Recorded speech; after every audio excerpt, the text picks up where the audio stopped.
Dünyanın ilk günleri, lav denizlerinden ilk okyanuslara, gezegenimizin sakinleşme süreci. Gözlerini yavaşça kapat. Dışarıda dünya tüm hızıyla akmaya devam ediyor olabilir. Ancak burada, bu sessiz odada, zamanın senin için hiçbir hükmü yok. Derin bir nefes al ve o nefesi verirken omuzlarındaki tüm yükün, zihnindeki tüm o karmaşık düşüncelerin yastığına doğru süzüldüğünü hisset. Şimdi seninle bir yolculuğa çıkacağız. Ama bu yolculuk ne bir yere yetişme çabası ne de bir keşif telaşı barındırıyor. Sadece var olmanın, oluşmanın ve o uçsuz buçsuz sabrın hikayesini dinleyeceğiz. Bu kadim masalın henüz en başındayken bizimle bu dinginliği paylaşmak isterseniz videoyu beğenmeyi, o sessiz uykularımıza eşlik etmek için abone olmayı ve bildirim zilini hafifçe tıklatmayı unutmayın ki her gece bu huzurlu limanda buluşabilelim. Şimdi zihninin kapılarını arala ve milyarlarca yıl öncesine, henüz hiçbir canlının nefes almadığı, zamanın bile yorgun olduğu o ilk demlere gidelim. Her şeyin henüz bir rüya olduğu o uzak geçmişte, üzerine bastığımız bu sert toprak aslında hırçın ve durulmak bilmeyen bir ateş deniziydi. Dünya, gökyüzünün karanlığında yeni doğmuş, parlayan, kıpkırmızı bir mücevher gibi asılı duruyordu. Ama bu mücevher henüz kimsenin dokunamayacağı kadar sıcak, henüz kimsenin bakamayacağı kadar göz alıcıydı. Bir düşün, gökyüzü kapkara, güneşin ışıkları henüz bu yoğun duman tabakasını delip geçememiş. Havada asılı kalan o devasa toz bulutları, yeni doğan gezegenimizi koruyucu ama boğucu bir battaniye gibi sarmış. Zaman bizim bugün bildiğimiz o aceleci ritminden çok uzak, her saniye bir asır kadar ağır, her dakika bir sonsuzluk kadar geniş burada. Yerin altından fışkıran o kor ateşler, devasa nehirler oluşturarak akıyor. Ama bu nehirler bildiğin su gibi şırıldamaz. Onlar koyu, ağır ve hantal bir bal gibi hareket eder. Lavın o kıvamlı dokusunu hayal et. Kırmızıdan turuncuya, turuncudan en koyu siyaha dönen o bitmek bilmeyen döngü. Bir kaya parçasının bir ateş gölüne düşüşünü izlediğini düşün. Ses yok. Sadece o yoğun sıvının derinden gelen tok gürültüsü. Bir fısıltı gibi ama yerin kalbinden gelen bir fısıltı bu. Ateşin kendi içinde verdiği o sessiz mücadele, sanki gezegen kendi hırçınlığını bastırmaya, o kor haliyle uykuya dalmaya çalışıyor. Dinle, rüzgar bile yok henüz. Sadece bu devasa ateş denizinin kendi içine çöküşü var. Gökyüzündeki bulutlar o kadar ağır ki, sanki yeryüzüne dokunmak, onun ateşini söndürmek istiyorlar ama henüz zamanı değil. Henüz her şey çok taze, her şey çok sıcak. Bak, şurada bir lav nehrinin kıyısında ilk taşın oluşumuna tanıklık ediyorsun. Bir damla ateş, soğuk boşluğa değdiği anda yavaşça donmaya başlıyor. Üzerinde ince, siyah bir kabuk oluşuyor. Tıpkı uykuya dalmadan hemen önceki o ilk huzur anı gibi. O parlak turunculuk yerini mat ve vakur bir siyahlığa bırakıyor.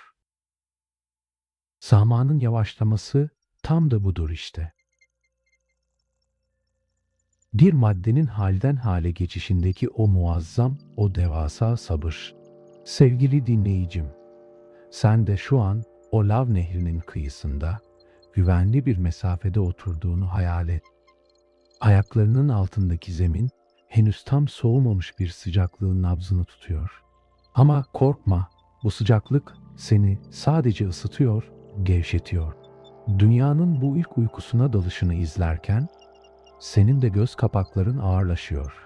O devasa lav gölleri birer birer kararmaya başladığında aslında evrenin o büyük sessizliğine hazırlık yapılıyor. Bu sadece bir soğuma süreci değil. Bu bir kaosun düzene, bir gürültünün derin bir sükunete evrilme hikayesi.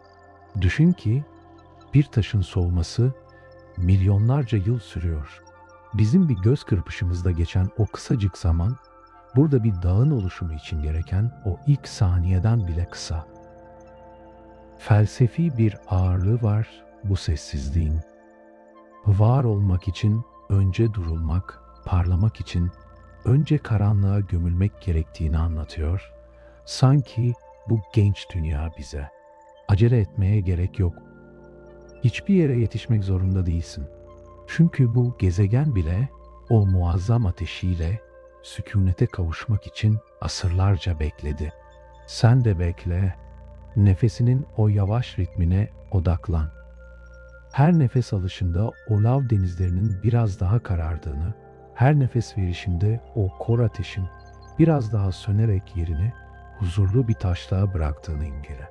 Zamanın yavaşladığı bu ilk demlerde her şey bir bekleyiş içinde. Gökyüzü bir mucizeyi bekliyor, yeryüzü ise sadece dinlenmeyi. Bir kaya parçasının üzerinde binlerce yıl boyunca hiçbir şey değişmeden durduğunu hayal etmek zihnini nasıl da hafifletiyor, değil mi? Statik, hareketsiz ve mutlak bir duruluk. Ateşin kendi içinde yorulup pes edişi, dünyanın o ilk ve en uzun uykusuna hazırlanışı. İşte biz de şimdi o eşikteyiz. İlk korların karardığı, ilk dumanların dağılmaya başladığı o puslu ama güvenli başlangıçta. Yavaşla, daha da yavaşla. Lavların o ağır aksak dansı, zihnindeki son ışıkları da birer birer söndürsün. Sadece siyah, sadece vakur ve sadece dingin bir dünya kalsın geriye. Zaman artık bir nehir değil, geniş ve sakin bir göl burada. Ve sen o gölün tam kıyısında en derin uykuna hazırlanıyorsun. Zihnin yavaşça derinlere, o lacivert sessizliğin kalbine doğru süzülmeye devam ediyor. İlk bölümdeki o kor ateşlerin, o ağır lav nehirlerinin üzerine şimdi bir başka gölge düşüyor. Ama bu korkutucu bir karanlık değil, aksine geceyi bir düzene sokacak olan o ilk ışığın, uykunun en sadık bekçisinin doğuş hikayesi. Eğer bu kozmik yolculukta ruhunun dinlendiğini hissediyorsan, bu huzuru daha fazla kişiye ulaştırmak adına videomuzu beğenmeyi ve aramıza katılmak için abone olup o minik bildirim ziline dokunmayı ihmal etme. Böylece her gece bu uçsuz buçsuz evrenin en sakin köşelerinde yeniden buluşabiliriz. Şimdi başını yastığına biraz daha göm ve gökyüzünün henüz sahipsiz olduğu o kadim zamanlara geri dönelim. Henüz ay yoktu. Gece zifiri bir karanlıktan ibaretti ve dünya kendi ekseni etrafında bir sarhoş gibi dengesiz ve hırçın bir süratle dönüyor.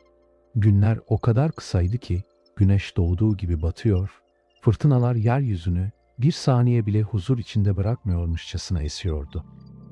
İşte tam o demlerde uzayın o derin ve dondurucu sessizliğinden bir misafir çıka geldi. Adı Theia idi, Mars büyüklüğünde, vakur ve hüzünlü bir gezegen, kaderin cilvesi mi yoksa evrenin o muazzam planı mı bilinmez. Yavaş yavaş, santim santim bizim genç ve ateşli dünyamıza doğru çekiliyordu. Hayal et. İki devasa gök cisminin birbirine yaklaşması, senin bildiğin o gürültülü çarpışmalara hiç benzemez. Uzayda ses yoktur. Her şey muazzam bir sessizliğin içinde ağır çekim bir dans gibi gerçekleşir. Dünyanın çekimine kapıldığında sanki bir aşığın kollarına koşar gibi ama bir o kadar da yıkıcı bir sükûnetle yaklaştı. Ve o an geldi, devlerin o kaçınılmaz buluşmasını. Bir çarpışma değil bu, bir bütünleşme. İki ruhun, iki devasa kütlenin birbirinin içine geçişi. Dünyanın o incecik kabuğu çatladı, lavlar fışkırdı ama bu sefer gökyüzüne doğru, yıldızlara ulaşmak istercesine yükseldi her şey. O muazzam enerjinin açığa çıkışını düşün. Parçalar, kayalar, erimiş madenler uzayın boşluğuna savrulurken, dünya sanki canından bir parçayı koparıp boşluğa fırlatıyor. Ama bu parçalar gitmediler. Sadık birer dost gibi dünyanın etrafında dönmeye, bir ateş çemberi oluşturmaya başladılar. Satürn'ün halkaları gibi ama çok daha sıcak, çok daha parlak ve çok daha kaotik bir halka. Binlerce, on binlerce yıl boyunca o toz bulutları ve kaya parçaları bir yörüngede süzüldüler. Birbirlerine çarptılar, birbirlerine kenetlendiler. Zamanın o sabır dolu eli bu dağınık parçaları yavaş yavaş bir araya getirdi. Bak, yukarıda o dumanlı halkanın içinde bir küre şekilleniyor. Henüz o bembeyaz soğuk yüzüyle değil, kıpkırmızı erimiş bir kalp gibi parlıyor gökyüzünde. Dünyanın evladı, onun en yakın yoldaşı sessizce doğuyor. Ay oluştukça dünyanın o hırçın dönüşü de yavaşlamaya başladı. Sanki bir el dönen bir tekerleği nazikçe tutmuş ve onu teskin etmiş gibi günler uzadı, rüzgarlar duruldu. Ay dünyayı bir düzene, bir ritme davet etti. Gelgitlerin o huzurlu salınımı, gecenin o bakur sessizliği hep bu büyük kavuşmanın mirasıdır bize. Dinle. Şimdi ay bugünkü yerine o güvenli mesafeye çekilmiş durumda. Artık o da soğudu, o da o ilk uykusuna daldı. Üzerindeki o gümüşü tozlar, milyarlarca yıl sürecek bir sessizliğin örtüsü oldu. Gece artık sahipsiz değil. O, yukarıda asılı duran devasa bir fener gibi senin uykunu izliyor. Dünyanın o yalpalamasını durduran, eksenini sabitleyen ve bize mevsimlerin o yumuşak geçişlerini hediye eden işte bu sadık dosttur. Bir düşün. Eğer o gün o devler çarpışmasaydı, bugün senin bu huzurlu uykuna eşlik edecek bir mehtap olmayacaktı. Belki de zamanın bu kadar yavaş ve güven verici aktığını hiç hissedemeyecektin. Evren en büyük mucizelerini en büyük yıkımların içinden ama en derin sessizlikle doğurur. Tıpkı senin şu an tüm günün yorgunluğunu bir kenara bırakıp o karanlık ama güvenli boşluğa kendini bırakman gibi. Şimdi o gümüş ışığın odanın perdelerinden sızdığını hayal et. Ayın o soğuk ama rahatlatıcı dokunuşu tenine değiyor. O milyarlarca yıldır orada, hiçbir yere gitmiyor, sadece izliyor. Zamanın yavaşlamasını, dünyanın durulmasını ve senin o derin huzura kavuşmanı bekliyor. Nefes alışların, ayın dünyayı yavaşlattığı o kadim ritimle uyum sağlasın. Her nefeste biraz daha ağırlaş, her nefeste o kozmik sessizliğin bir parçası ol. Gece artık senin için bir sığınak. Ay orada, nöbette ve sen evrenin bu en muazzam hediyesinin kucağında en güvenli uykuna dalıyorsun. Yavaşla, ışıklar sönsün, sadece o solgun gümüşü parıltı kalsın zihninde. Devlerin dansı bitti. Geriye sadece sonsuz bir huzur ve o kadim gece kaldı. İyi uykular, aziz yol arkadaşım. Zihnin artık o gümüşü ay ışığının altında biraz daha durulmuş, biraz daha ağırlaşmış bir halde süzülüyor. Dış dünyayla arandaki o ince bağ, tıpkı gecenin ilerleyen saatlerinde sokak lambalarının birer birer sönmesi gibi zayıflıyor.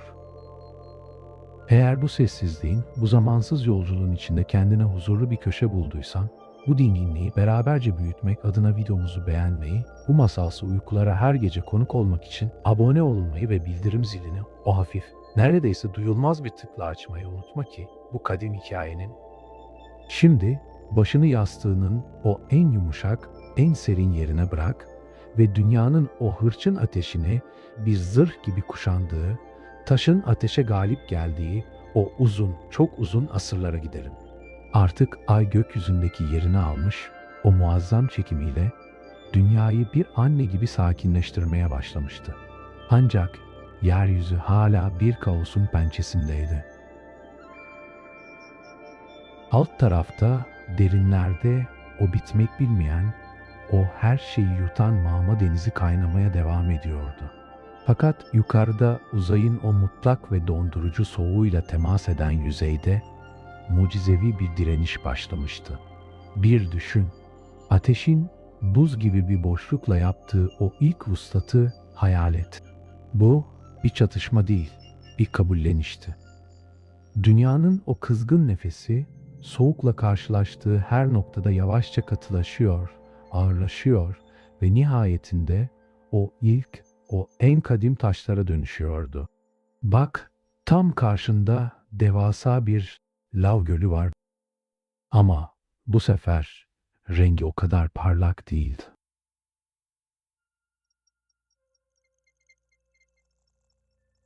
Üzerinde grimsi, yer yer siyaha çalan incecik bir tabaka oluşmuş. Tıpkı bir yaranın üzerine kabuk bağlaması gibi bu gezegenin ilk derisiydi.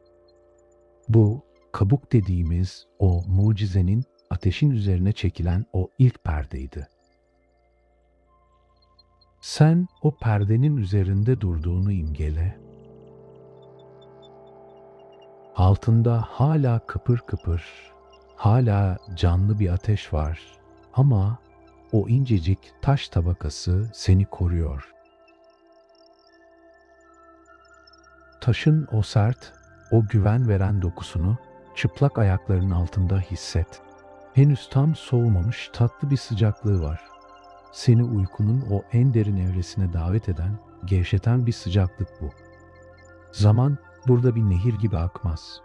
O, donmuş bir göl gibi durur. Bir kaya parçasının oluşması için geçen binlerce yılı düşün. Bir kristalin o muazzam basınç ve sıcaklık altında molekül molekül dizilişini hayal et. Acele yok. Hiçbir şey aceleye gelmiyor.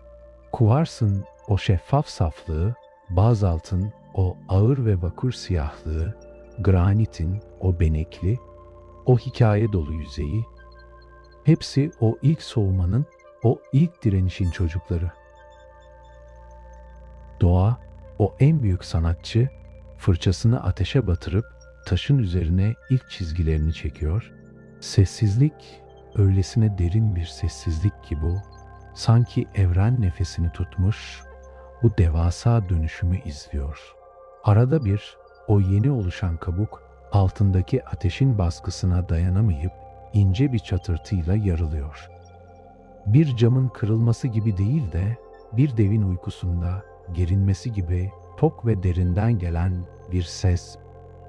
O yarıklardan sızan parlak ışık, geceyi anlık bir kor rengine boyuyor ve sonra yine o sabırlı soğukluk gelip o yarığı kapatıyor. Taş, ateşin dışarı sızmasına izin vermiyor artık. O, dünyayı koruyan, onu bir arada tutan bir kale duvarı gibi yükseliyor. Bu direniş aslında bir teslimiyettir. Ateşin form değiştirerek sonsuz bir sükunete, bir durağanlığa teslim oluşu. Sevgili dinleyicim, senin zihnin de şu an tıpkı o genç dünya gibi gün boyu kaynayan o düşünceler, o parlak ama yorucu fikirler, uykunun o serin boşluğuyla temas ettikçe yavaş yavaş katılaşıyor, ağırlaşıyor. O hırçın lavlar yerini sakin ve sağlam bir zemine bırakıyor. Artık üzerinde güvenle dinlenebileceğin, seni taşıyan bir kabuğun var. Hiçbir yere düşmeyeceksin. Hiçbir fırtınada sarsılmayacaksın. Çünkü sen o en sert ve en huzurlu taşın, o kadim sabrın kucağındasın. Düşün ki o ilk oluşan kayalar milyarlarca yıl boyunca orada oldukları yerde durdular. Hiç kımıldamadan, hiçbir şeye tepki vermeden sadece var olmanın o ağırbaşlı gururuyla beklediler. Bir taşın bekleyişindeki o felsefi derinliği hisset. Bir amacı yok, bir acelesi yok. Sadece orada sabit, vakur ve sessiz. Sen de şimdi o taş gibi. Vücudun yatağının üzerinde ağırlaşsın. Kolların, bacakların, omuzların hepsi o ilk bazalt kayaları gibi yer çekimine teslim olsun. Dünya dönmeye devam ediyor olabilir ama senin dünyanda artık taşlar yerine otur. Gökyüzünden düşen o ilk meteorların o henüz donmamış yüzeyde bıraktığı izleri hayal et. Her biri birer mühür gibi basılıyor dünyanın o taze derisine. Ama dünya o sarsılmaz sabrıyla hepsini kucaklıyor, hepsini kendi gövdesine katıyor. Bu varoluşun o en büyük dersidir. Durulmak, sertleşmek ve sonra o sarsılmaz huzura kavuşmak. Ateş bitti. O vahşi ışık söndü. Geriye sadece karanlığın içinde parlayan, soğuk, vakur ve uykulu bir taş küre kaldı.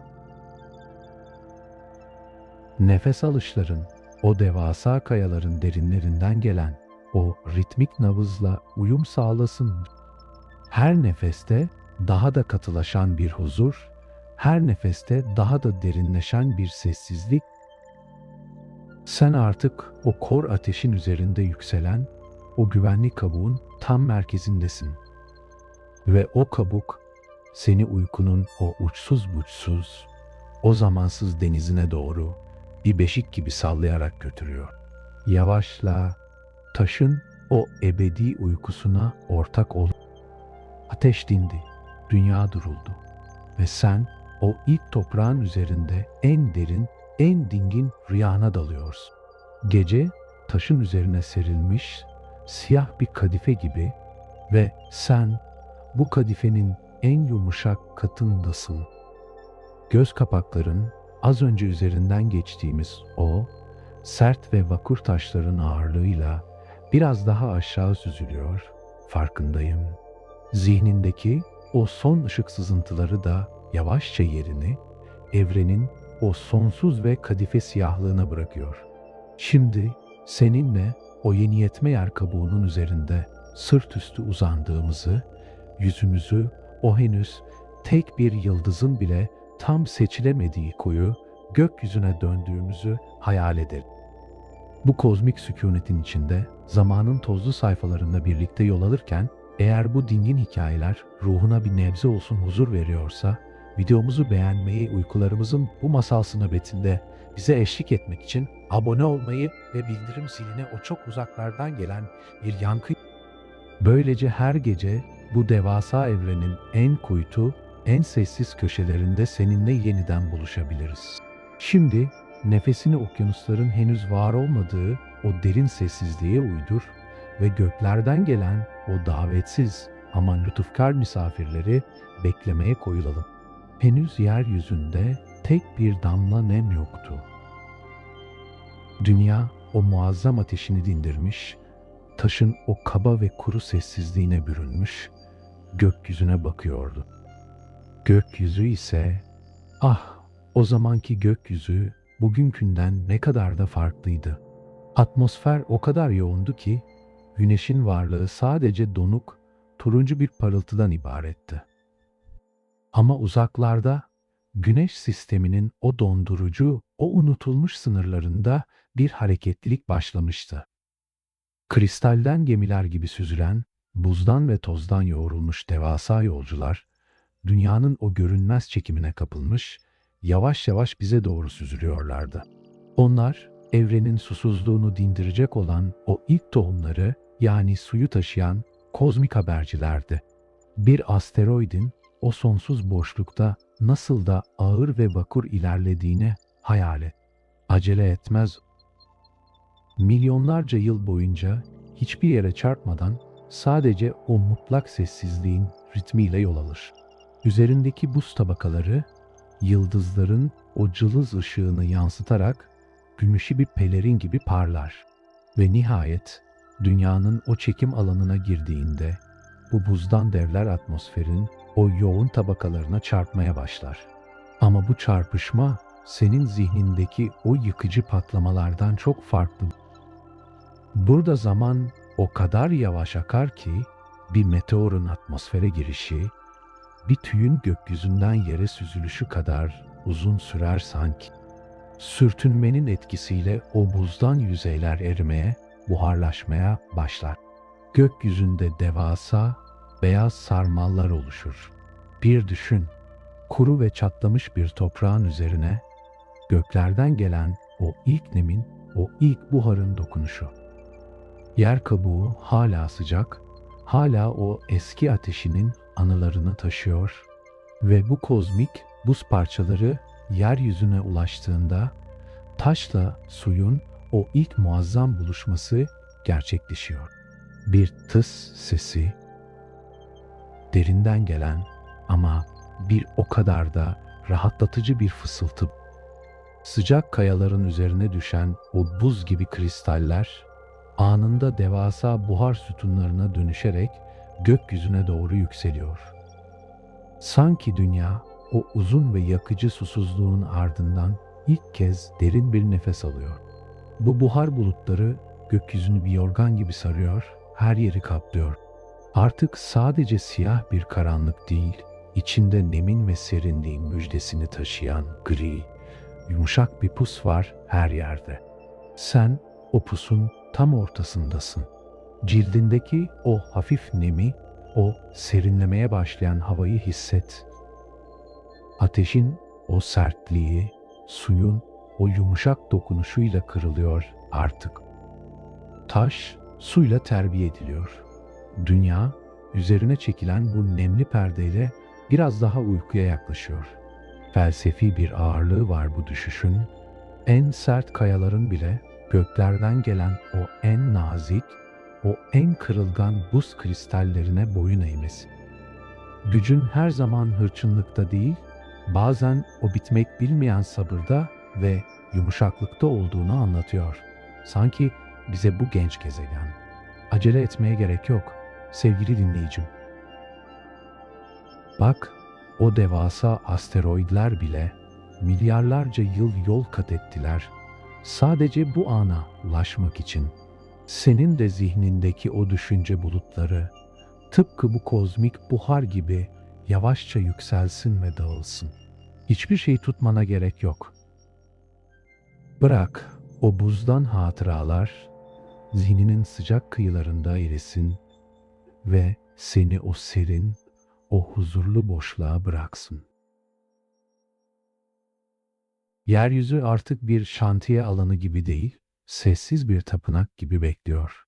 Düşen her bir meteor aslında bir hayat vaadi, her bir buhar sütunu gelecekteki o muazzam okyanusların sessiz bir provası.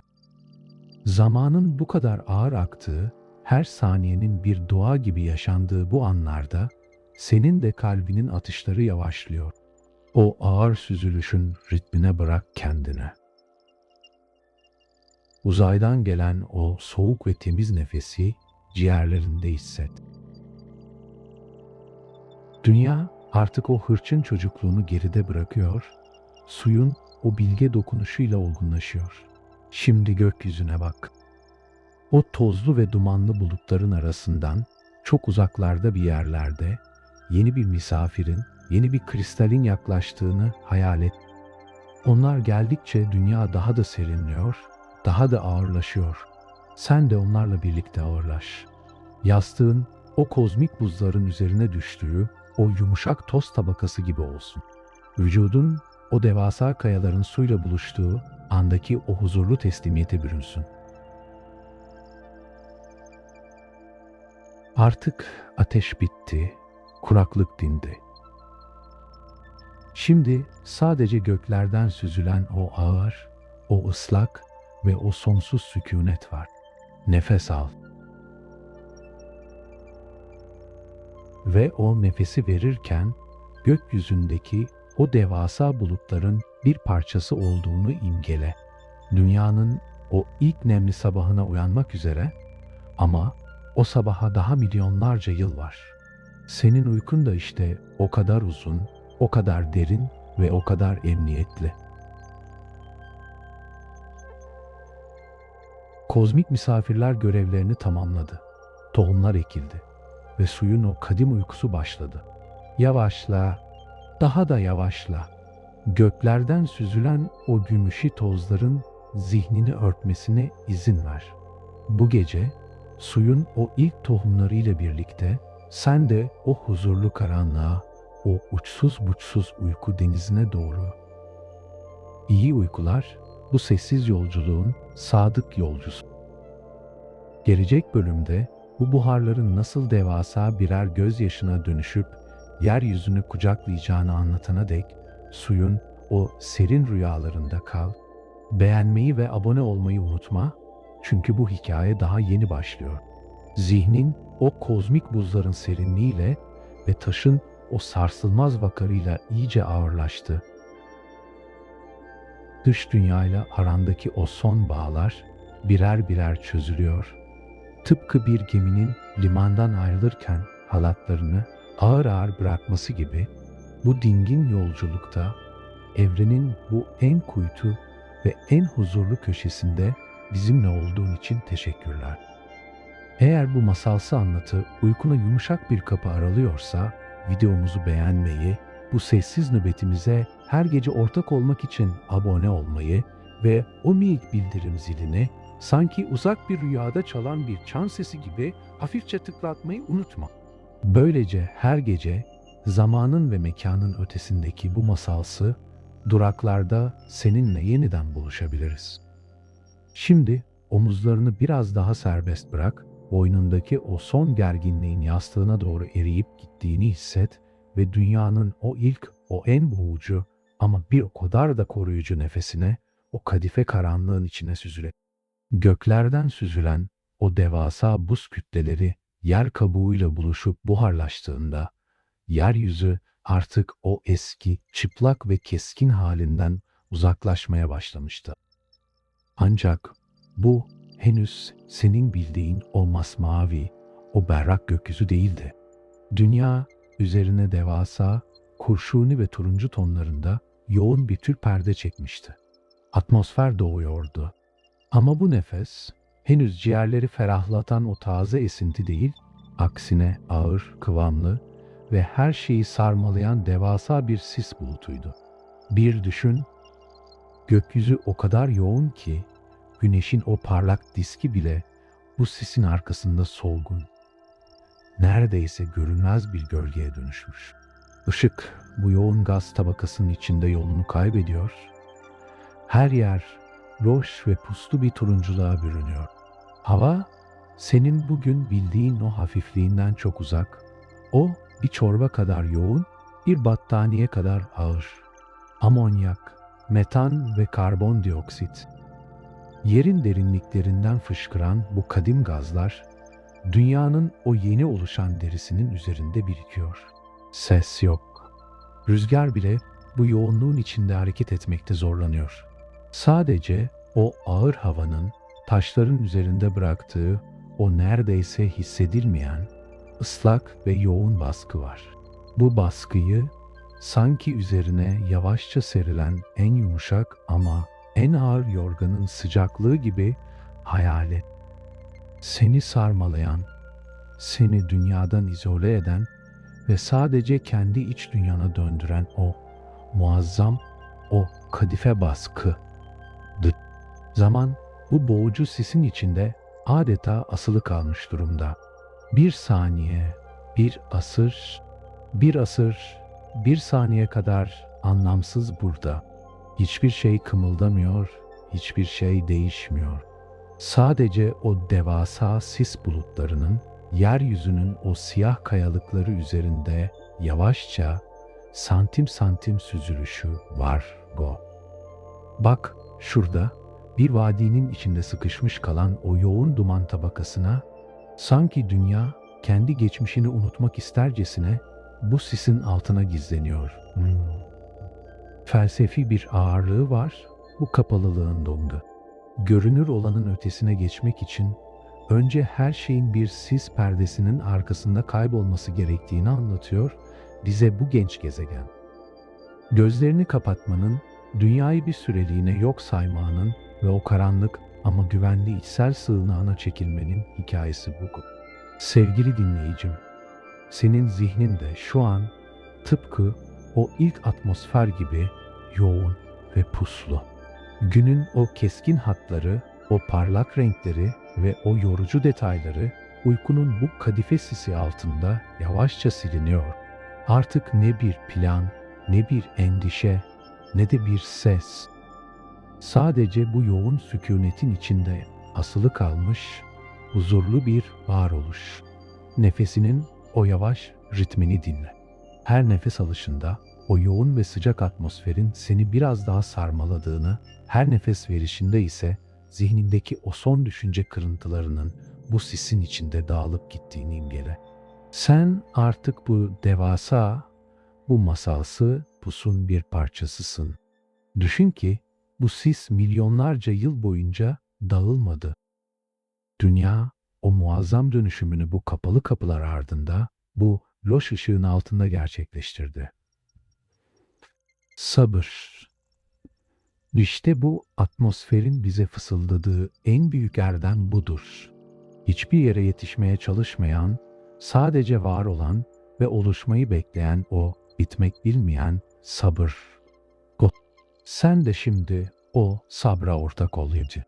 Acele etme uykun için, o zaten bu yoğun sisin içinde bir yerlerde seni bekliyor.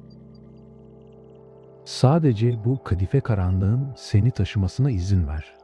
Vücudun o ağır gazların yeryüzüne yaptığı o nazik basınçla yatağına biraz daha gömülsün.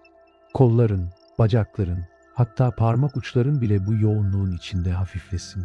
Sanki suyun içinde süzülüyormuşçasına ağırlıksız kalsın. Gökyüzündeki o turuncu dumanların arasında çok uzaklarda bir şimşeğin çaktığını hayal et. Ama o bile sessiz, o bile bu yoğun atmosferin içinde boğulup kalıyor. Işık bir saniye için o devasa bulutları içeriden aydınlatıyor ve sonra her yer yine o huzurlu, o uçsuz buçsuz loşluğa geri dönüyor. Bu loşluk senin ruhunun en güvenli limanı, gaye. Burada yargı yok, burada gürültü yok. Burada sadece oluşumun o gizemli ve sessiz dili var. Dünya artık o hırçın ateşten, o keskin taştan sıyrıldı. O şimdi bir rüyanın rahminde, bu sisli uykunun tam kalbinde sessizce bekliyor. Yavaşla, daha da yavaşla. Atmosferin o kadife dokunuşu, zihnindeki son uyanıklık kırıntılarını da birer birer örtüyor. Artık sadece bu yoğun, bu huzurlu ve bu bitmek bilmeyen sis var. Sen, bu sisin içindeki en sakin, en dingin noktasın. Zaman durdu, ışık söndü ve dünya, o ilk büyük nefesini almak üzere bu kadife karanlığın kucağında derin bir sessizliğe gömüldü. İyi uykular, bu dumanlı yolculuğun yorgun yolcusu Nay. Gelecek bölümde bu boğucu sisin nasıl devasa birer rahmet olup yeryüzüne boşalacağını ve o ilk büyük ağlayışın hikayesini anlatana dek bu kadife sisin sıcaklığında kal. Videoyu beğenmeyi ve aramıza katılmak için abone olmayı unutma. Çünkü seninle bu sisin içinden el ele geçip o berrak sulara ulaşacağız. Şimdi uyu, sadece uyu. Zihnin o kozmik buzların serinliğiyle ve taşın o sarsılmaz vakarıyla iyice ağırlaştı. Dış dünyayla arandaki o son bağlar birer birer çözülüyor. Tıpkı bir geminin limandan ayrılırken halatlarını ağır ağır bırakması gibi bu dingin yolculukta evrenin bu en kuytu ve en huzurlu köşesinde bizimle olduğun için teşekkürler. Eğer bu masalsı anlatı uykuna yumuşak bir kapı aralıyorsa videomuzu beğenmeyi, bu sessiz nöbetimize her gece ortak olmak için abone olmayı ve o minik bildirim zilini sanki uzak bir rüyada çalan bir çan sesi gibi hafifçe tıklatmayı unutma. Böylece her gece zamanın ve mekanın ötesindeki bu masalsı duraklarda seninle yeniden buluşabiliriz.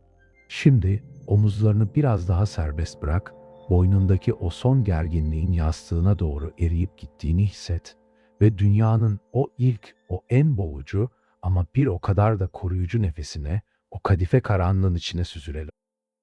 Göklerden süzülen o devasa buz kütleleri yer kabuğuyla buluşup buharlaştığında, yeryüzü artık o eski, çıplak ve keskin halinden uzaklaşmaya başlamıştı. Ancak bu henüz senin bildiğin o masmavi, o berrak gökyüzü değildi.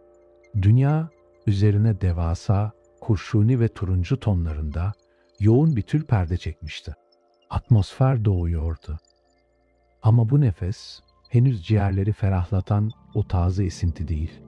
Aksine ağır, kıvamlı ve her şeyi sarmalayan devasa bir sis bulutuydu. Bir düşün, gökyüzü o kadar yoğun ki güneşin o parlak diski bile bu sisin arkasında solgun, neredeyse görünmez bir gölgeye dönüşmüş. Işık bu yoğun gaz tabakasının içinde yolunu kaybediyor. Her yer loş ve puslu bir turunculuğa bürünüyor. Hava senin bugün bildiğin o hafifliğinden çok uzak, o bir çorba kadar yoğun, bir battaniye kadar ağır. Amonyak, metan ve karbondioksit, yerin derinliklerinden fışkıran bu kadim gazlar, dünyanın o yeni oluşan derisinin üzerinde birikiyor. Ses yok. Rüzgar bile bu yoğunluğun içinde hareket etmekte zorlanıyor. Sadece ağır havanın taşların üzerinde bıraktığı o neredeyse hissedilmeyen ıslak ve yoğun baskı var.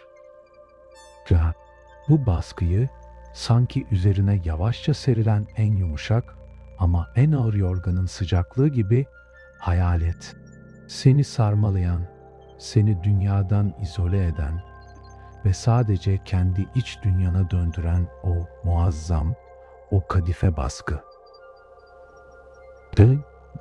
Zaman bu boğucu sisin içinde adeta asılı kalmış durumda. Bir saniye, bir asır, bir saniye kadar anlamsız burada. Hiçbir şey kımıldamıyor, hiçbir şey değişmiyor. Sadece o devasa sis bulutlarının, yeryüzünün o siyah kayalıkları üzerinde yavaşça, santim santim süzülüşü var. Bak, şurada bir vadinin içinde sıkışmış kalan o yoğun duman tabakasına, sanki dünya kendi geçmişini unutmak istercesine bu sisin altına gizleniyor. Felsefi bir ağırlığı var bu kapalılığında. Görünür olanın ötesine geçmek için önce her şeyin bir sis perdesinin arkasında kaybolması gerektiğini anlatıyor bize bu genç gezegen. Gözlerini kapatmanın, dünyayı bir süreliğine yok saymanın ve o karanlık ama güvenli içsel sığınağına çekilmenin hikayesi bu. Sevgili dinleyicim, senin zihnin de şu an tıpkı o ilk atmosfer gibi yoğun ve puslu. Günün o keskin hatları, o parlak renkleri ve o yorucu detayları uykunun bu kadife sisi altında yavaşça siliniyor. Artık ne bir plan, ne bir endişe, ne de bir ses, sadece bu yoğun sükunetin içinde asılı kalmış huzurlu bir varoluş. Nefesinin o yavaş ritmini dinle. Her nefes alışında o yoğun ve sıcak atmosferin seni biraz daha sarmaladığını, her nefes verişinde ise zihnindeki o son düşünce kırıntılarının bu sisin içinde dağılıp gittiğini imgele. Sen artık bu devasa, bu masalsı pusun bir parçasısın. Düşün ki bu sis milyonlarca yıl boyunca dağılmadı. Dünya o muazzam dönüşümünü bu kapalı kapılar ardında, bu loş ışığın altında gerçekleştirdi. Sabır, işte bu atmosferin bize fısıldadığı en büyük erdem budur.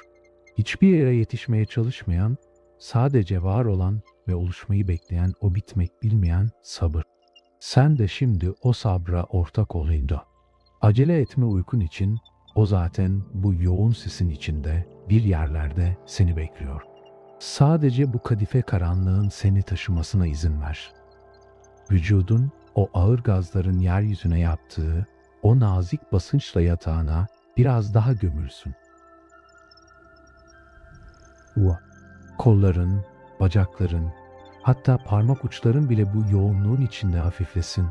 Sanki suyun içinde süzülüyormuşçasına ağırlıksız kalsın. Gökyüzündeki o turuncu dumanların arasında çok uzaklarda bir şimşeğin çaktığını hayal et. Ama o bile sessiz, o bile bu yoğun atmosferin içinde boğulup kalıyor. Işık bir saniye için o devasa bulutları içeriden aydınlatıyor ve sonra her yer yine o huzurlu, o uçsuz buçsuz loşluğa geri dönüyor. Bu loşluk senin ruhunun en güvenli limanı Gobas. Burada ergi yok, burada gürültü yok, burada sadece oluşumun o gizemli ve sessiz dili var. Dünya artık o hırçın ateşten, o keskin taştan sıyrıldı. O şimdi bir rüyanın rahminde, bu sisli uykunun tam kalbinde sessizce bekliyor. Yavaşla, daha da yavaşla. Atmosferin o kadife dokunuşu, zihnindeki son uyanıklık kırıntılarını da birer birer örtüyor. Artık sadece bu yoğun, bu huzurlu ve bu bitmek bilmeyen sis var. Sen, bu sisin içindeki en sakin, en dingin noktasın. Zaman durdu, ışık söndü ve dünya, o ilk büyük nefesini almak üzere bu kadife karanlığın kucağında derin bir sessizliğe gömüldü. İyi uykular, bu dumanlı yolculuğun yorgun yolcusu. Gelecek bölümde bu boğucu sisin nasıl devasa birer rahmet olup yeryüzüne boşalacağını ve o ilk büyük ağlayışın hikayesini anlatana dek bu kadife sisin sıcaklığında kal. Videoyu beğenmeyi ve aramıza katılmak için abone olmayı unutma. Çünkü seninle bu sisin içinden el ele geçip o berrak sulara ulaşacağız. Şimdi uyu. Sadece uyu. Göz kapakların artık o kadar ağır ki sanki her biri asırlık birer kaya parçası gibi yer çekimine teslim olmuş durumda. Zihnin o yoğun ve boğucu sisin içinden sıyrılıp daha duru, daha serin bir boşluğa doğru süzülüyor. Dışarıdaki dünyanın o gürültülü, o telaşlı sesleri artık çok uzaklarda, sanki başka bir evrene aitmiş gibi silikleşti. Bu masalsı sessizliğin içinde zamanın en derin uykusuna doğru birlikte yol alırken, eğer bu dinginlik ruhuna bir parça huzur üflediyse videomuzu beğenmeyi, her gece bu kozmik rüyalarda buluşmak için abone olmayı ve o minik bildirim zilini sanki uzak bir... Böylece her gece varoluşun bu en sakin limanlarında seninle yeniden kucaklaşabiliriz. Şimdi nefesini o beklenen büyük ferahlığa, gökyüzünün yeryüzüne ilk kez ağladığı o muazzam ana uydur ve ruhunu bu kadim ıslaklığın kollarına bırak. Milyonlarca yıl süren o boğucu ve sıcak bekleyişin ardından gökyüzündeki o devasa, o kurşuni bulutlar artık kendi ağırlıklarını taşıyamaz hale gelmişti. Atmosfer, yerin o kor ateşinden sızan buharları biriktirmiş ve nihayetinde o mutlak doyum noktasına ulaşmıştı. Bir düşün, gökyüzü o kadar ağır, o kadar dolu ki, sanki yeryüzüne dokunmak, ona sarılmak için can atıyor. Ve sonra o mucizevi an geliyor. Isı sadece birkaç derece düşüyor. O kritik eşik geçiliyor ve havadaki o devasa nem kütlesi bir mucize gibi ağır, berrak ve parlak bir su damlasına dönüşüyor. İlk damlayı hayal et. Uzayın o kapkara fonunda yer çekiminin nazik çekişiyle süzülen o tek, o eşsiz su damlası. Hiç acele etmiyor. Milyonlarca yıllık bir hasretin son saniyesini yaşar gibi ağır çekimde düşüyor yeryüzüne. Ve nihayet o henüz tam soğumamış, o sert ve vakur bazalt kayasının üzerine iniyor. Bir fısıltı, bir cız sesi, taşın o kadim sıcaklığı, suyun o serin dokunuşuyla ilk kez tanışıyor. O ilk damla taşa değer değmez buharlaşıyor belki ama arkasından binlercesi, on binlercesi ve milyonlarcası geliyor. Gökyüzü o asırlık yükünü yeryüzünün avuçlarına bırakmaya başlıyor. Bu, senin bildiğin o kısa yaz yağmurlarına benzemez. Sevgili dinleyicim, bu, yeryüzünün gördüğü ilk ve en büyük ağlayış mı? Yağmur başlıyor ve durmuyor. Bir gün değil, bir yıl değil, tam binlerce yıl boyunca aralıksız yağıyor. Gökler yarılmışçasına değil, bir annenin evladını yıkaması gibi şefkatli, düzenli ve bitmek bilmeyen bir ritimle dökülüyor sular. Bir taşın üzerine düşen yağmurun o ritmik sesini dinle. Önce tekil vuruşlar, sonra bir uğultu, sonra da her şeyi içine alan o muazzam senfoni. Su, kayaların arasındaki o derin yarıklara sızıyor, o eski ateşlerin bıraktığı külleri, tozları temizliyor. Dünya, o uzun ve kavurucu susuzluğun ardından nihayet serinliyor. Bak şurada o devasa vadilerin diplerinde küçük su birikintileri oluşmaya başlıyor onunla. Su, taşın o sertliğini yumuşatıyor, ona yeni yollar açıyor, yeni hikayeler fısıldıyor. Hava, o eski boğucu kokusundan arınıp, bugün petrikor dediğimiz o yağmur sonrası, toprak kokusunun en saf, en ilkel haliyle doluyor. Bu koku aslında yaşamın ilk müjdesidir. Zihnin de şimdi bu yağmurun altındaymış gibi hisset. Gün boyu üzerinde biriken o yorgunluk tozlarının, o katılaşmış düşüncelerin bu berrak sularla yıkanıp gittiğini imgele. Her damla senin bir kaygınla buluşsun ve onu yerin derinliklerine, unutuluşun o huzurlu boşluğuna taşısın. Tanrı, felsefi bir teslimiyet var bu yağmurda. Gökyüzünün sahip olduğu her şeyi yeryüzüne vermesi, hiçbir şeyi kendine saklamadan tüm o muazzam nemi, tüm o potansiyeli bir teslimiyetle aşağıya boşaltması. Acele etmene gerek yok. Çünkü bu yağmurun bitmesine daha binlerce yıl var. Senin uykun da işte bu kadar vakur, bu kadar geniş bir zamana yayılabilir. Hiçbir yere yetişmeyeceksin. Sadece bu ıslak ve serin sükunetin içinde kaybolacaksın. Vücudun o suyla dolan vadiler gibi ağırlaşsın. Yatağın o yumuşayan toprağın güvenli kucağı olsun. Kolların, bacakların, omuzların, hepsi bu asırlık yağmurun ritmine teslim olsun. Düşün ki bu yağmur yağarken güneş bile utanıp bulutların arkasına saklanıyor. Sadece suyun ve taşın o bitmek bilmeyen diyaloğu kalıyor geriye. Su, taşın sabrını sunuyor, taş ise suyun o yumuşak ama inatçı gücüne boyun eğiyor. Bu, dünyanın o ilk banyosu, ruhun o ilk büyük arınışı, sen de şimdi bu arınışın bir parçasısın. Zihnindeki o son gürültüler, yağmurun o tek düze, o hipnotik sesi altında ezilip yok oluyor. Sadece suyun o serin, o şifalı fısıltısı kalıyor kulağında. Gökyüzündeki o kurşuni bulutların yavaş yavaş hafiflediğini ama yeryüzünün daha da ağırlaştığını hayal et. Su artık sadece bir yüzey kaplaması değil, dünyanın yeni kimliği olmaya başlıyor. Derin çukurlar doluyor, tepelerden aşağıya gümüşü şelaleler akıyor. Her şey bir akış içinde. Durağanlık bitti, artık hareketin o en zarif hali olan suyun devri başladı.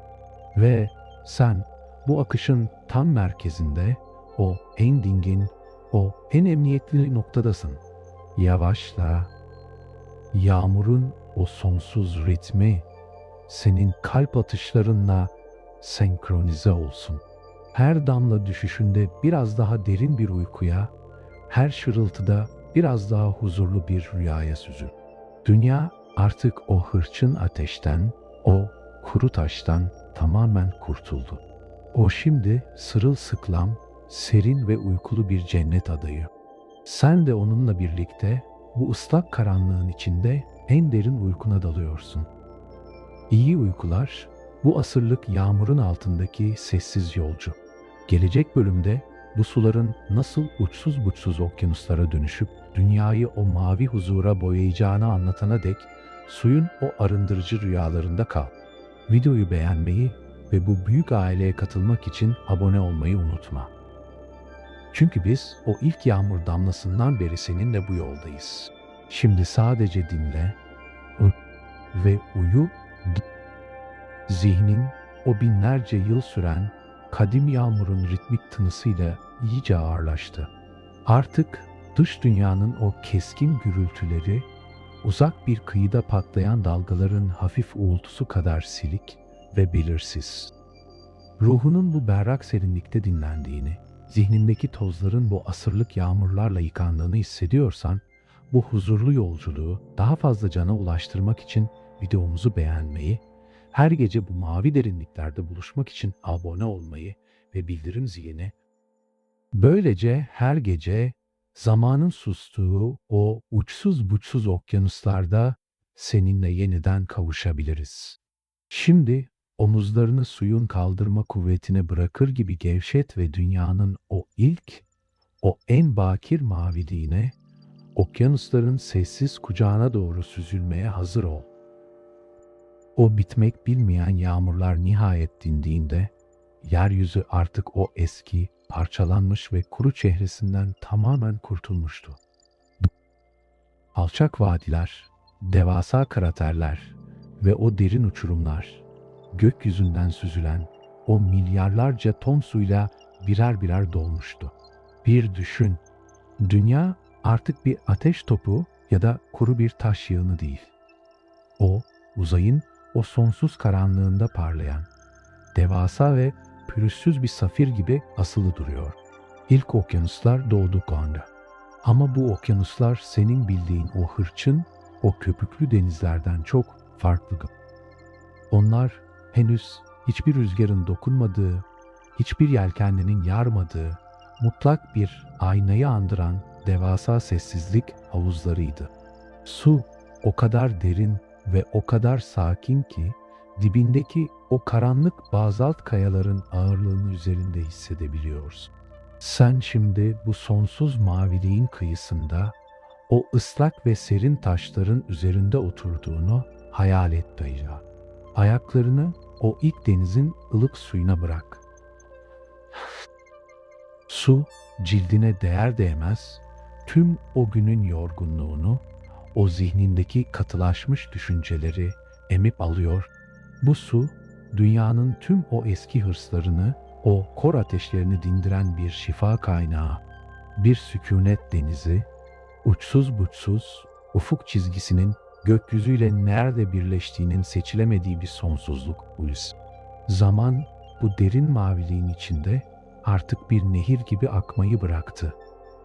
O suyun en dibindeki o ağır ve karanlık basınç gibi sabitlendi. Ses yok. Sadece suyun kıyıdaki kayalara vuran o neredeyse duyulmaz fısıltısı. Şıp, şıp.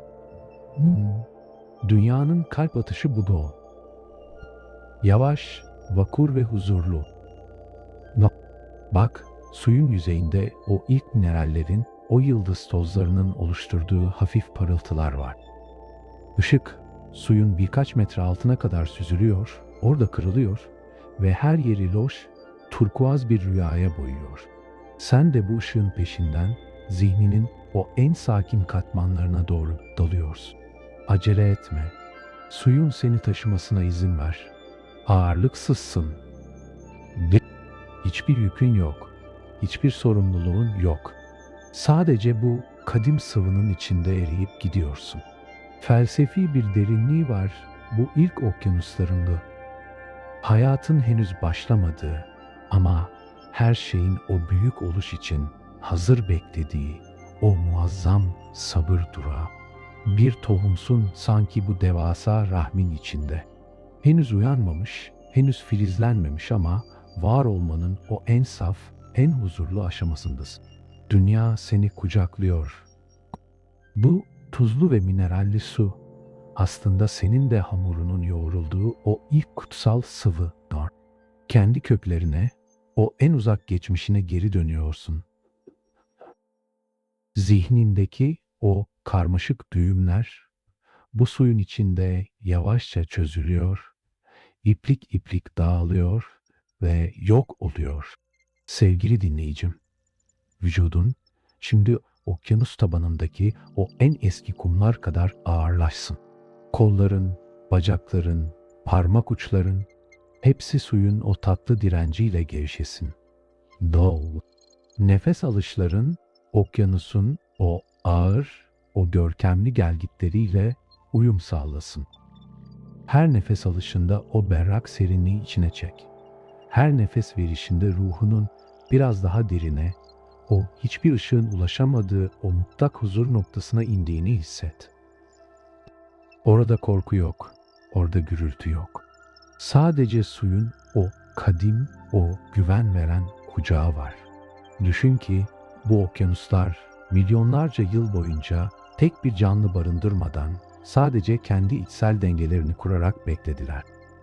O muazzam bekleyişin gururunu taşıyor her bir damla. Sen de şimdi o bekleyişin, o ebedi uykunun bir parçasısın. Acele etmene gerek yok.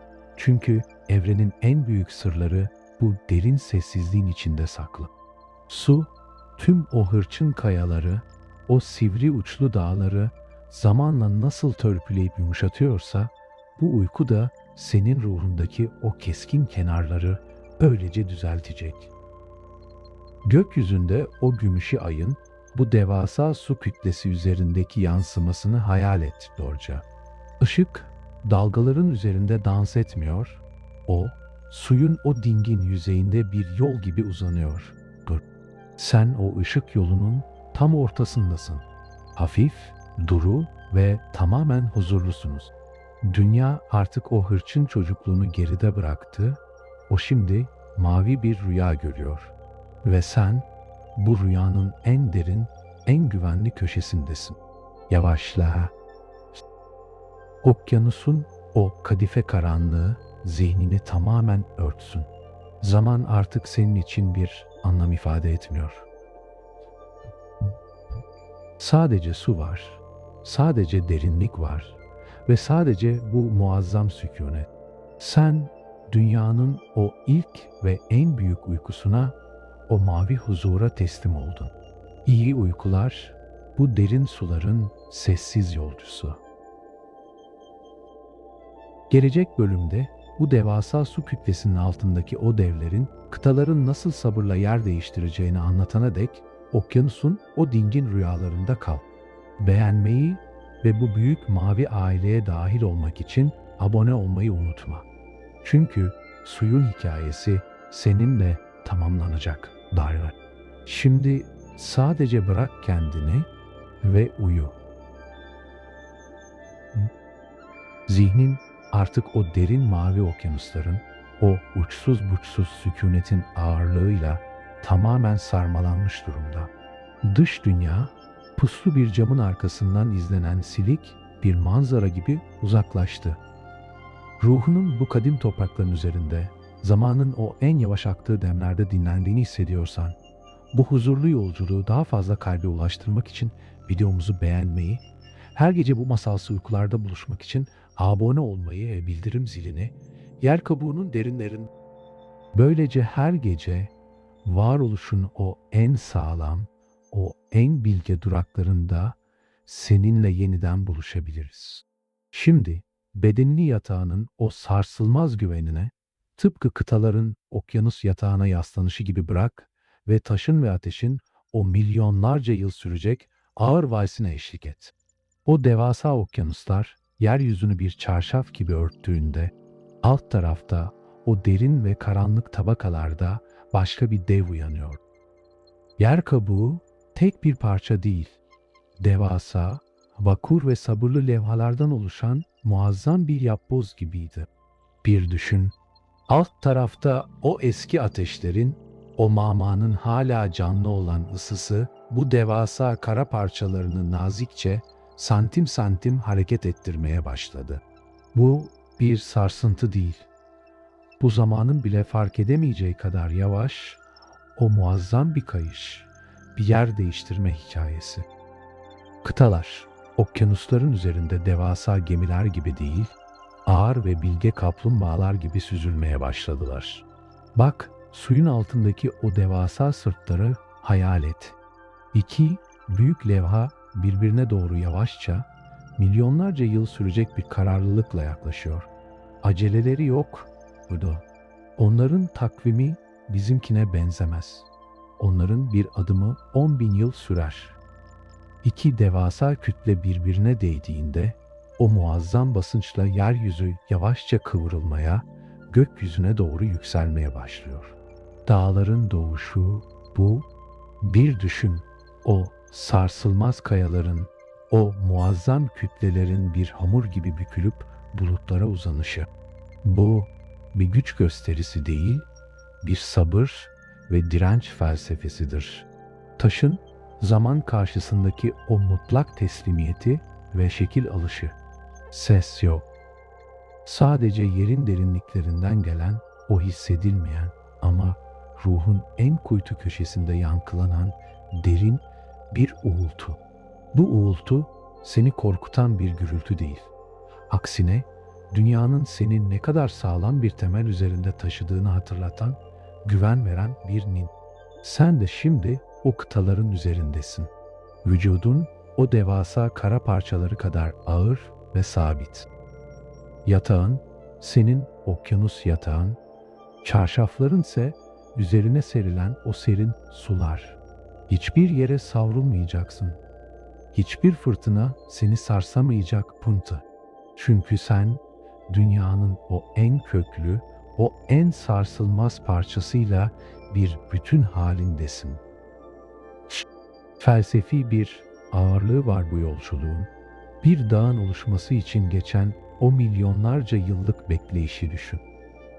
Rüzgarın o kayaları aşındırmasını, suyun o sert köşeleri yavaşça törpülemesini hayal et.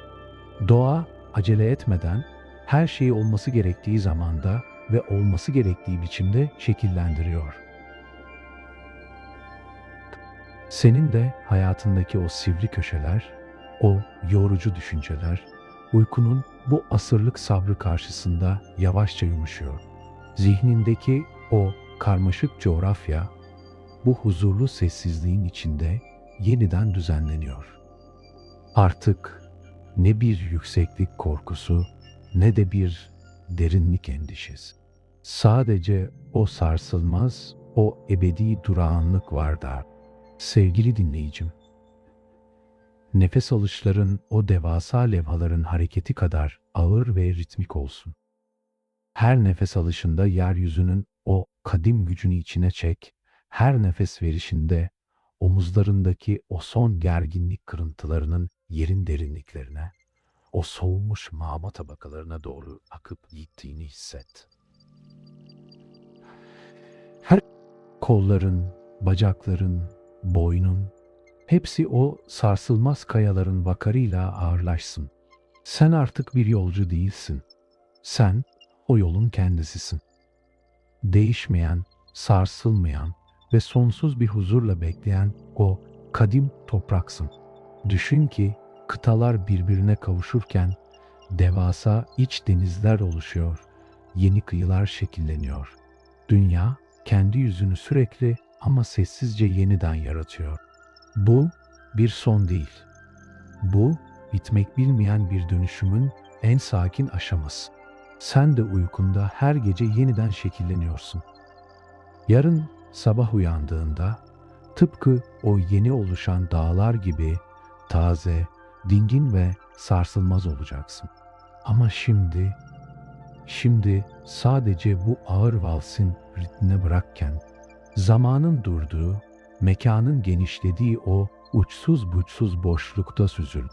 Gökyüzündeki o uzak yıldızların dünyanın bu ağır hareketlerini nasıl bir sükunetle izlediğini hayal et. Onlar için bu milyonlarca yıl sadece bir göz kırpış kadar kısa. Senin için de tüm o günün dertleri bu kozmik sabrın yanında o kadar küçük ve önemsiz. Dünya dönüyor, kıtalar kayıyor, dağlar yükseliyor ve her şey, ama her şey o mutlak huzura hizmet ediyor. Sen bu muazzam planın en güvenli, en huzurlu noktasındasın. Yavaşla, taşın ve ateşin o kadim hikayesi zihnini tamamen sarsın. Kıtaların o yavaş süzülüşü senin bilincini o en derin, o en zamansız uyku denizine taşısın. Dünya artık yerli yerinde. Her şey olması gerektiği gibi ağır ve vakur. İyi uykular bu devasa coğrafyanın yorgun yolcusu. Gelecek bölümde bu mineralli suların ve bu sabırlı taşların arasından yaşamın o en minik ama en güçlü kıvılcımının nasıl doğacağını anlatana dek dünyanın o sarsılmaz rüyalarında kal. Videoyu beğenmeyi ve bu kadim yolculuğa ortak olmak için abone olmayı unutma. Çünkü yer kabuğu bile senin bu huzurlu uykun için milyonlarca yıl bekledi. Şimdi uyu, sadece o ebedi huzura bırak kendini. Zihnin artık o devasa kıtaların ağır ve vakur süzülüşüyle tamamen dinginleşti. Okyanusların o sarsılmaz derinliği, ruhundaki son pürüzleri de birer birer törpüledi. Artık dünyanın o en gizemli, o en mahrem köşesine, yaşamın henüz bir fikir olduğu o mineralli suların kalbine doğru süzülüyoruz. Eğer bu kadim yolculukta zihnindeki gürültülerin yerini bu dingin sükunet aldıysa, bu huzuru daha geniş kıyılara ulaştırmak adına videomuzu beğenmeyi, her gece bu kozmik rüyalarda buluşmak için abone olmayı ve bildirim zilini suyun altındaki bir mercanın hafifçe salınışı gibi nazikçe tıklat. Böylece her gece varoluşun o en saf ve en gizemli başlangıçlarında seninle yeniden kucaklaşabiliriz. Şimdi nefesini okyanus tabanındaki o sıcak ve mineralli nefesle birleştir. Ve hayatın o sessiz, o muazzam çekirdeklerine doğru yol al. O devasa okyanusların en karanlık, güneş ışığının bile ulaşmaya cesaret edemediği o derin çukurlarında yerin kalbinden gelen bir fısıltı yükseliyordu.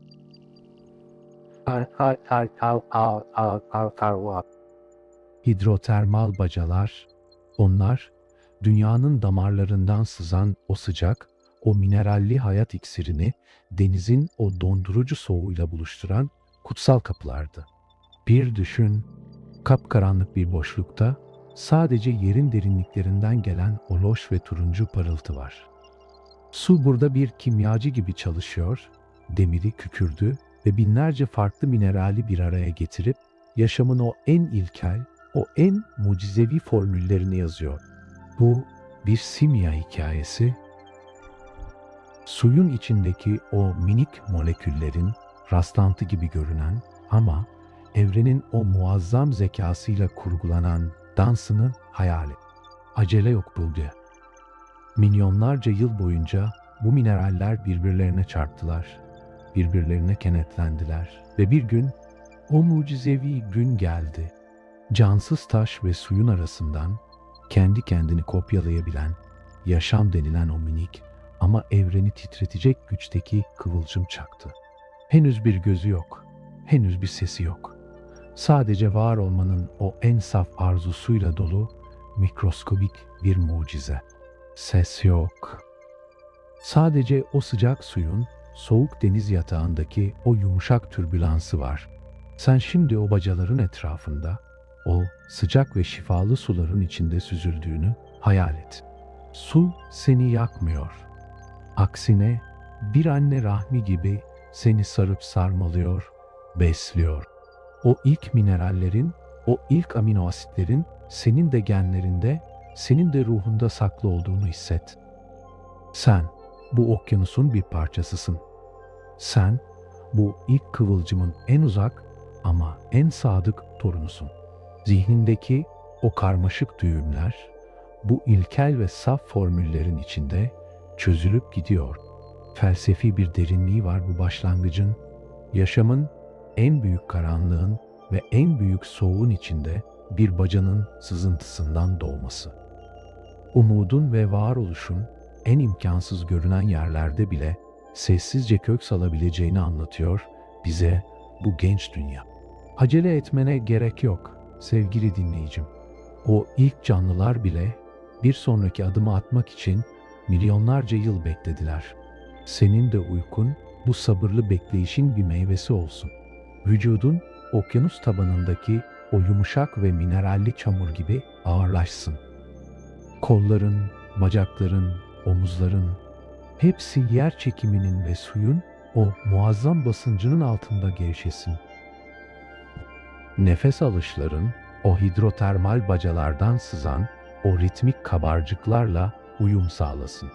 Her nefeste o kadim enerjiyi içine çek, her nefeste zihnindeki o son uyanıklık tortularını bu mineralli suların içine bırak. Sen artık o ilk kıvılcımsın. Korunmasız ama sonsuz bir potansiyelle dolu. Hiçbir plan yapmana gerek yok. Sadece var ol. Sadece bu sıcak ve karanlık güvenliğin içinde uyu.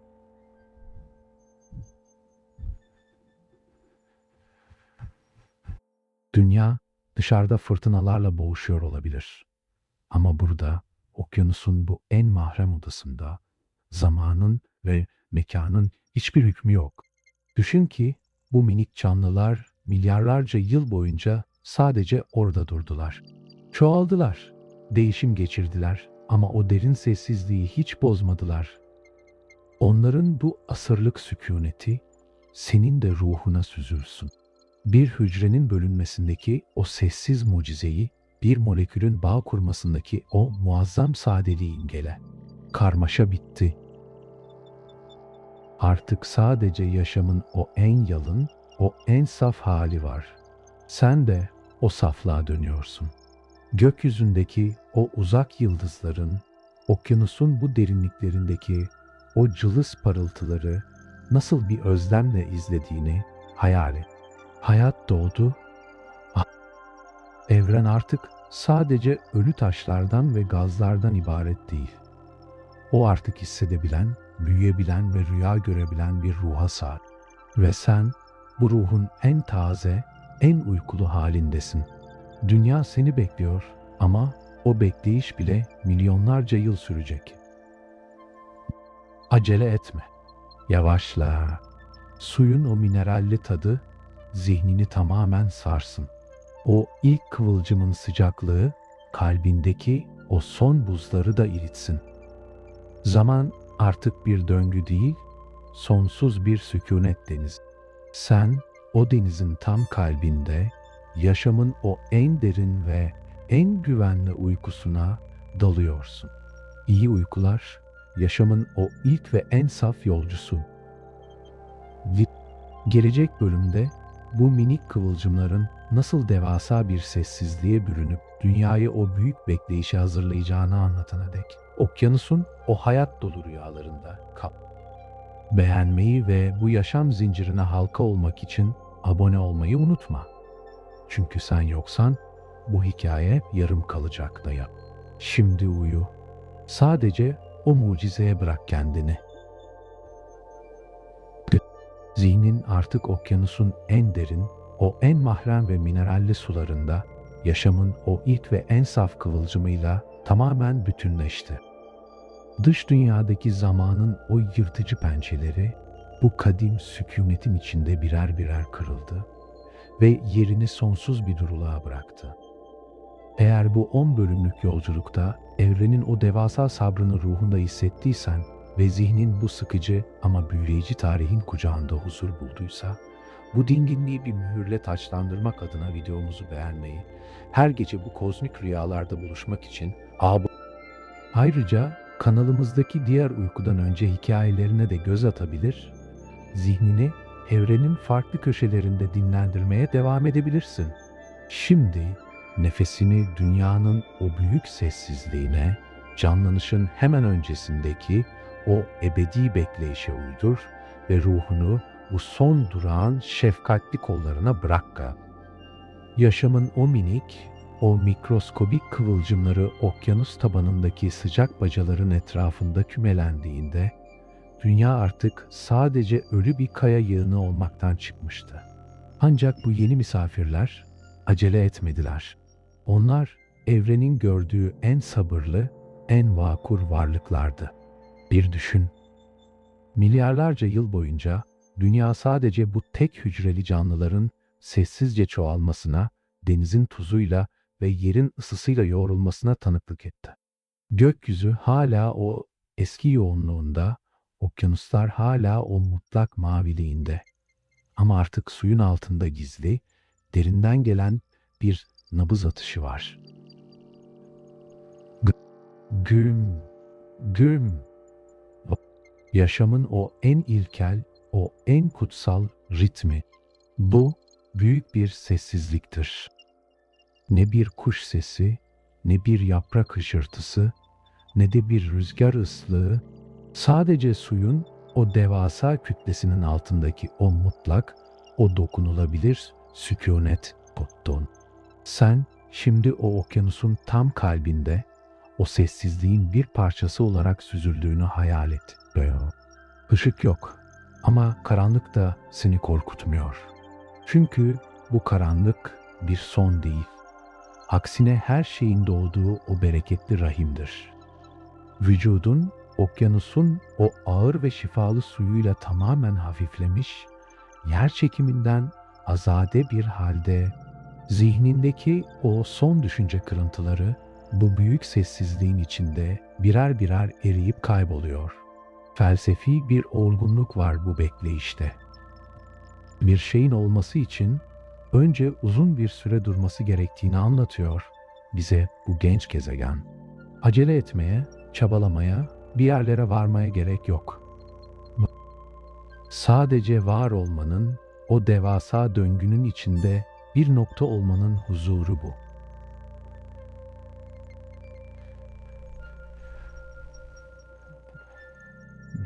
Sen de şimdi o noktasın, Bual.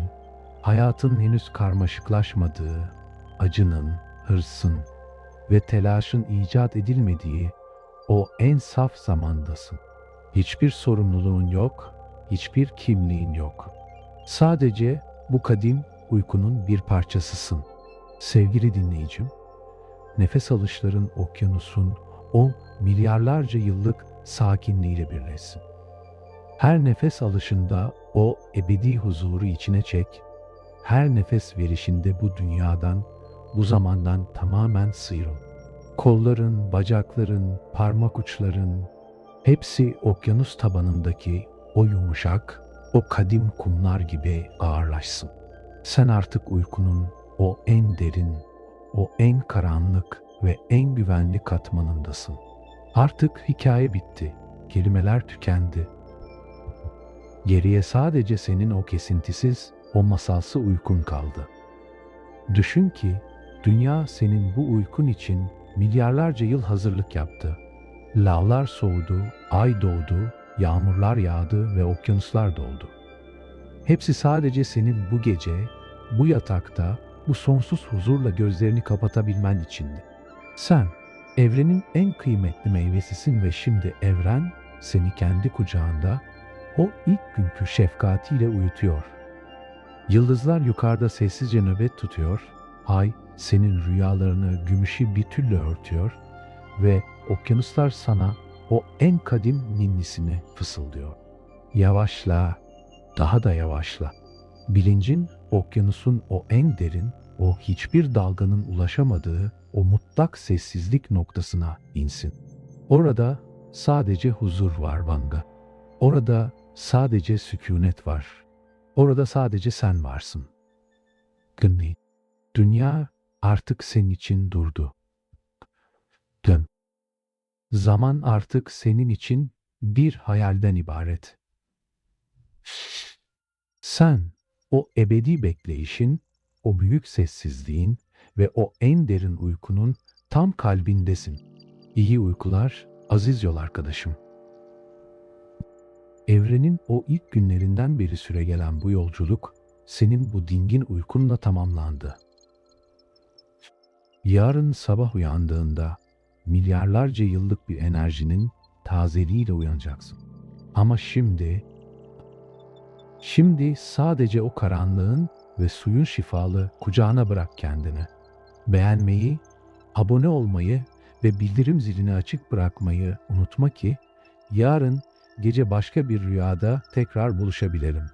Şimdi kapa gözlerini ve o sonsuz sessizliğe karış. Huzurla uyu. Sadece uyu.